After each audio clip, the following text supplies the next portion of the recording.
All right, welcome back to our show. Normally it's Bob and Chris, but we have two guests today because we're going to expand our little, how do we want to call this? Our project, our side project. Our cyber experts? Yeah, so we have Matt and Carl. They're going to be regulars, I believe, on here. Unless we decide after the first one that we just want to kick them out, and then we'll just do that, and we'll just move back to where we were.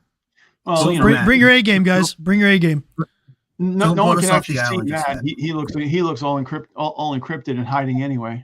Yeah, we have him in a hostage situation. Matt's.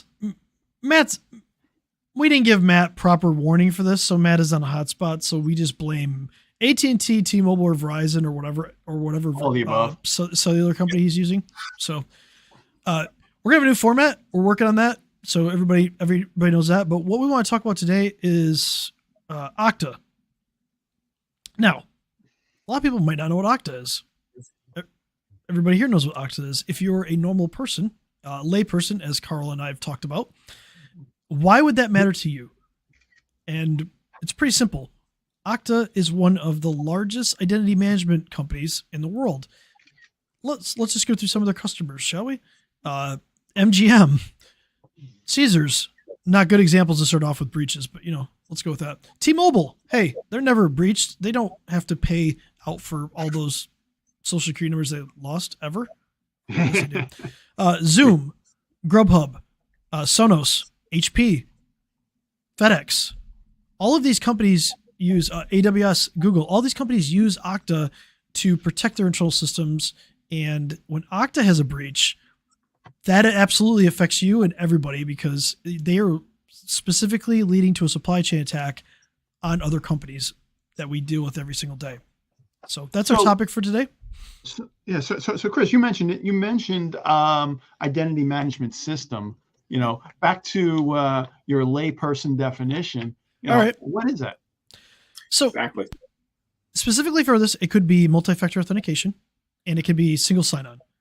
So let's say you work for a business and you have a Microsoft 365 account or a Google account and you use Okta. You can sign into Okta with that account and it can sign you automatically into other accounts like Zoom or maybe Adobe or something like that to where you don't have to have a login there. It'll just pass your login. Internally, they can use Okta for multi-factor authentication and they can synchronize those identities back out. So if you work for a company that has a server, a lot of times you're signing into a server. Those identities can be synced back to Okta and then used online in websites like Zoom, Adobe, things like that. So it's a way Chris, for you to sign in and simplify your login process. Chris, going back to your layperson, most people, would they know that they are already using Okta services to begin with? If you're in an enterprise, you would know Okta because you go to Okta. But do you know if your businesses you conduct business with use it? No. So it's basically a back-end service that these other companies are using. Yep. Yeah. So if you're just a normal person, you work for a small business, you're probably not using Okta. But a lot of the customers that you might deal with or where you buy services from. Yeah, indirectly. So let's use MGM and Caesars as a good example of this. They use Okta. And we talked about this a little bit before, but they used it to protect access into their systems. Well, somebody called up a service desk and convinced somebody to reset their Okta, reset their MFA, and they were able to gain access into those companies. And if you were in Vegas around the time that MGM had that problem, I am sorry. That was not a good experience for you. And you might have moved to Caesars because they paid a ransom to avoid that. So indirectly, absolutely affects people. Let's say you buy from Amazon, right? And they have a big breach because Okta had a breach and Amazon, for some reason, couldn't protect access into a certain system. It could absolutely affect you. They could take down Grubhub or they could take down one of the other customers that Amazon has. So it's a big problem. And this one specifically is weird because they got access to their support system and were able to gain access into Cloudflare. And Cloudflare protects a lot of companies on the internet from cyber attacks. Sure. Yeah. And provides a lot of other tools to businesses. And to get access into that is crazy. The response from Okta is a little suspect because they were like, well, it's not our production system, but we don't know how the threat actors got access to it. That we're really 30 shouldn't days. matter. We're 30 days later, and you don't know. And coming full circle in a business sense is if you don't have a good response mechanism and you can't actually go back and look at what was happening on the systems and you can't respond to it appropriately, you can't detect it first and you can't respond to it, that's a problem because you can't fix something if you don't know how it happened in the first place. So yes, it didn't affect any type of logging at all. We don't know. And actually the chief security officer for Okta couldn't even tell people if they had multi-factor authentication or two-factor authentication for those support people. Incredible. So you sell it, but you may or may not be using it. And they're I think the investigation's ongoing, obviously, and they'll probably release a more thorough, hopefully, report. Are they publicly traded? Yeah, they're publicly traded. They lost what, $2 billion, I think? $2 billion. So I mean, they're going to be coming into December. They're going to have to start publishing 8Ks. Yep. Very soon. Yeah. So we're FTC is going to be after them, I would imagine, too. Yeah. Well, the SEC in that case, I mean, we just saw the SolarWinds CISO get for what happened back in 2020 get hit, get basically charged by the SEC. But Cloudflare has a pretty damning blog post about Okta where the title is "How Cloudflare Mitigated Yet Another Okta Compromise." That's such a hit. I mean, that hits hard. It's getting more and more juicier over time because going back to the 8Ks, the fact that what's going to happen for those who don't know, 8Ks are basically a report that a publicly traded company must release 4 days, I believe, after the incident. So they were going to wait till the quarterlies, and then if you ever sat through a quarterly stock holders meeting, it's a lot of parade stomp. A lot of spin doctors get to play with those things, and even when they lose money, it sounds great.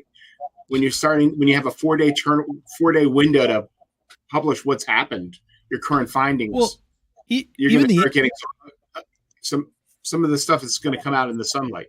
And even the AKs are a spin cycle. If you read the one from Caesars, which I'll pull up, you gotta love lawyers. I'll be honest, like you gotta love lawyers because they will spin literally everything. Yep. And it's kind of crazy. So they have to report an unscheduled material event or corporate event is really what the 8K is for. And when you read the 8K from a perspective of an investor, when we invest in companies, we want to know about this stuff, right? Let's see here. So instead of saying they paid the ransom, this is how lawyers talk. We have taken steps to ensure that the stolen data is deleted by the unauthorized actor, although we cannot guarantee this result. We are monitoring the web and have not seen any evidence that the data has been further shared, published, or otherwise misused. Nonetheless, out of an abundance of caution, we are offering credit monitoring and identity theft protection services to all members of our loyalty program. That makes me feel better. I could sleep well at night. I could sleep very well at night knowing they're on the case. How to say you paid the ransom without saying I paid the ransom? Yeah, exactly. And it's funny when you read these because like they spin it and they're like, well, we're not going to admit to paying it, but then like other people in the company admitted it. Obviously, the lawyer didn't. Let's see here. And this is key. While no company can ever eliminate the risk of a cyber attack, true, we believe we have taken appropriate steps working with industry-leading third-party IT advisors to harden our systems to protect against further incidents. These efforts are ongoing. We have also taken steps to ensure that the specific outsourced IT support vendor involved in this matter has implemented corrective measures to protect against future attacks that could pose a threat to our systems.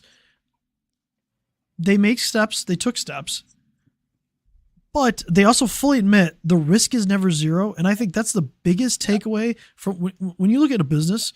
That's the biggest takeaway. Everybody thinks that, hey, I have an outsourced IT company. The risk is theirs. No, the risk doesn't get transferred to an outsourced IT company. The risk is still yours. You're hiring that company to help you run your IT. That doesn't necessarily mean they're helping you identify the risks in your business and move it forward. Yeah. And yeah, although I want to hire this lawyer really to write stuff for me, because if I write a bad thing for a customer, I literally want this guy to write it because this is amazing. But we have to kind of look at these companies that interact with the companies that we do business with every single day, and they have to take the proper steps. And it'll be interesting to see how, from my perspective, how it plays out from Okta, because I mean their roster of customers is pretty good. Yeah, they've got their fingers in a lot of stuff. Yeah, and I know. Oh, sorry. Well, the scary thing is when Okta's compromised. When an Okta account gets compromised, you potentially have access to both the business systems and all the other cloud services that these guys are connected with for that business. So it could be your Staples account, it could be your QuickBooks account. You never know. Actually, we should go look and see if Ace Hardware is a customer of Okta, because Ace Hardware is dealing with a cyber attack right now too. Yeah, they're dealing with cyber attack. Right? And it's active from a couple days ago, actually, and it's still ongoing. If you go to their website, you can't even buy stuff on their website. They tell you to go to the store because they're like, we can't. I wonder how much e-commerce they do a day that they're losing right now. You know what? We should go find that out, because that's interesting. I'm not sure if Ace Hardware is public. I'm assuming they are, because they're like one of the biggest. They're at least franchised. I know that everybody. Like you go to you go to the local hardware. It might be Jim Smith, Ace Hardware. 2022 reported revenue was $9.17 billion. So you figure, but then you got to figure how much is the online presence, right? So we'd have to say like 20%, 30% of $9 billion. Yeah, we'd have to billion hertz.